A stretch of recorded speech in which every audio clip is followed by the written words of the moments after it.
The Dynamics of Survival, a 17-year journey in high-frequency biomedical systems engineering, number 1647, May 18, 2026, Gerald C. EclaireMD Foundation. Category: Stroke Recovery and Biomedical Systems Engineering. Special note: this research journal is based on my personal research using data from my own body and is provided for educational purposes only. It does not constitute medical advice and should not be interpreted as guidance from medical professionals. Preface: when I was 16 years old, I entered a Roman Catholic seminary and seriously considered becoming a priest. At that young age, my original motivation was very simple: I wanted to help people. At that time, I believed helping people mainly meant helping their spiritual lives. However, life gradually guided me onto a very different path. After leaving the seminary, I received formal training in mathematics, physics, engineering, computer science, artificial intelligence, business management, psychology, and eventually medicine. Over the following 6 decades, I worked in engineering design, system development, semiconductor chip technology, and corporate management. Externally, my life appeared to move far away from religion and seemed completely unrelated to medicine. Internally, however, the original motivation never disappeared. At age 63, after facing severe mortality diseases involving my heart, kidneys, eyes, and neurological system within my own body, including long-term metabolic conditions such as obesity and diabetes, followed later by a hemorrhagic stroke approximately 11 months ago, I unexpectedly entered the biomedical field through self-study and research in medicine and human health. This journey was never part of my original life plan. In many ways, it felt as though life slowly redirected me back toward the same fundamental mission that first entered my mind as a teenager. The difference is that my earlier approach of spiritual service gradually evolved toward present-day physical survival and biomedical understanding. Instead of theology, I now use mathematics, physics, engineering, self-taught pathophysiology, and more than 4 million long-term biomedical data points to study my own chronic diseases, stroke, aging, metabolism, and survival. My objective is not academic fame, financial gain, or institutional recognition. My goal is much simpler, more focused, and more personal: to understand disease progression clearly enough to help other people reduce suffering through knowledge sharing, and possibly save lives. Looking back now, I realize that although the external forms of my life changed dramatically over the past 6 decades, the internal direction remained surprisingly consistent. Whether through religion, higher education, or professional career changes, the central purpose has always remained the same: helping human beings survive, suffer less, and live better lives. Introduction: paradigm shift from medicine to engineering. Stroke research primarily relies on static clinical snapshots and population-based statistics. Standard medical analysis often uses linear regression, hazard ratios, and probability-based methods to isolate individual risk factors across large populations. However, human physiology is not a static statistical system. It is a continuously changing dynamic system.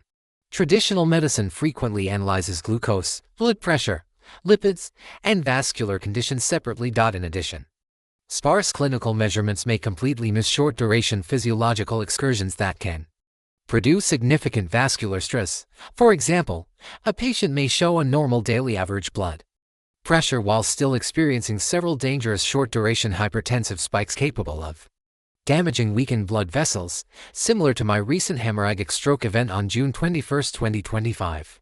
The Dynamics of Survival, a 17-year journey in high-frequency biomedical systems engineering, number 1647, May 18, 2026, Gerald C. EclaireMD Foundation.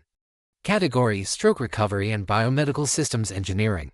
With large datasets and strong analytical tools, we can observe a long movie of a patient's pathophysiological trajectory instead of only a few static snapshots of present conditions. This approach applies concepts from systems engineering, material physics, waveform analysis, viscoplasticity, and thermodynamics to long-term biomedical observation.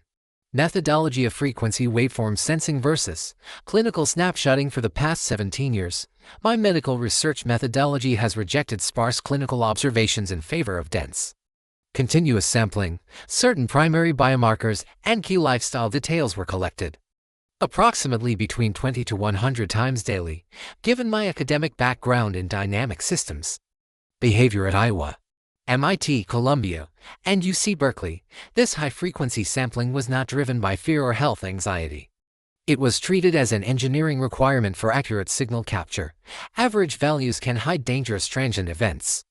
A long movie is capable of revealing far more detailed and important information to both doctors and patients than a few static snapshots of health conditions. Healthcare is not fortune-telling or guesswork. It is very serious work involving human lives. For example, a daily SPP average of 120 mmHg may still contain multiple short-duration surges above 170 mmHg. During my past 15 years of clinical visit data, my SPP had never gone above 140 mmHg. However, on June 21, 2025, due to emotional stress caused by a real estate transaction, my SPP suddenly rose to 175 mmHg, which triggered my dangerous hemorrhagic stroke near the Pontine region.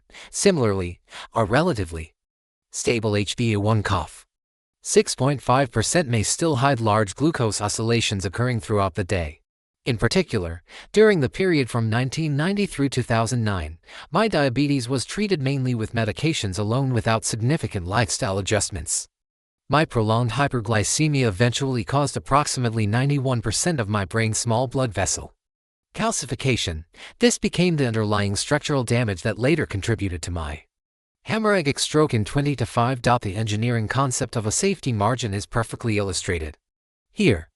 My 20-year period of unmanaged diabetes severely eroded my biological safety margin, meaning my vascular system could no longer tolerate a sudden emotional stress spike triggered by an ordinary release Tate transaction. This is a highly relatable concept for both engineers and physicians. Only a longitudinal, trajectory-type dataset can reveal the true condition of a patient's health. A vascular rupture behaves more like a threshold trigger event than a smooth statistical average. Therefore, detecting nonlinear excursions and short-duration stress spikes becomes critically important in understanding and preventing certain life-threatening conditions. This kind of health monitoring system functions as a high-frequency biomedical waveform sensing tool and a real-time feedback control mechanism, instead of observing only static numbers. This approach attempts to observe the fluid dynamics of living biomedical system: fluctuation, instability, compensation, overshoot, damping, oscillation, and recovery behavior. At the same time, concepts and modeling from solid mechanics are also extremely useful for understanding biostructural fatigue, vascular rupture, and end-stage system failure leading to mortality. My MS education in biomechanics at the University of Iowa and PhD education in dynamic plastic behavior at MIT helped prepare me for my present medical research work since 2010. In engineering, rare transient events often contain the most important information. The same principle also applies to stroke recovery, vascular instability, and many other critical diseases affecting humankind. Conclusion: this particular article is becoming one of my strongest bridge papers because it combines my religious humanitarian motivation, my engineering systems identity, my recent stroke recovery, my VMT-TSI framework, and my personal human survival philosophy into one coherent narrative. The strongest part is actually not the mathematics alone. It is not only the coherent life trajectory connecting mathematics, physics, engineering, and medicine. The most important part is my deep Roman Catholic religious background and strong humanity-driven motivation behind my lifelong desire to help other people in need remain healthy and live longer lives. Epilogue: with this article marks my full circle journey. There is a beautiful irony in how my life came full circle. Entering a seminary at age 16 to save souls and transitioning at age 63 to save bodies demonstrates that my core programming, empathy, and service never changed, only my toolkit did. This article reframes my 17-year medical research journey not as a detour from my youth, but as the ultimate realization of it. It grounds my health data in deep humanity, removing any perception of cold or sterile engineering appearance. Disclaimer: write this paper not for fame, but to share what I have learned so others can understand their health, prevent disease, and live longer, healthier lives. This content is provided for educational reference only and does not constitute medical advice. No doctor-patient relationship is created. You may share this summary freely, but it must not be altered, edited, or republished as your own. All intellectual property rights and copyrights for this article and its related materials belong to T. He author, Gerald C. This content is provided for educational reference only and does not constitute medical advice. No doctor-patient relationship is created. You may share this summary freely, but it must not be altered, edited, or republished as your own. All intellectual property rights and copyrights for this article and its related materials belong to the author, Gerald C.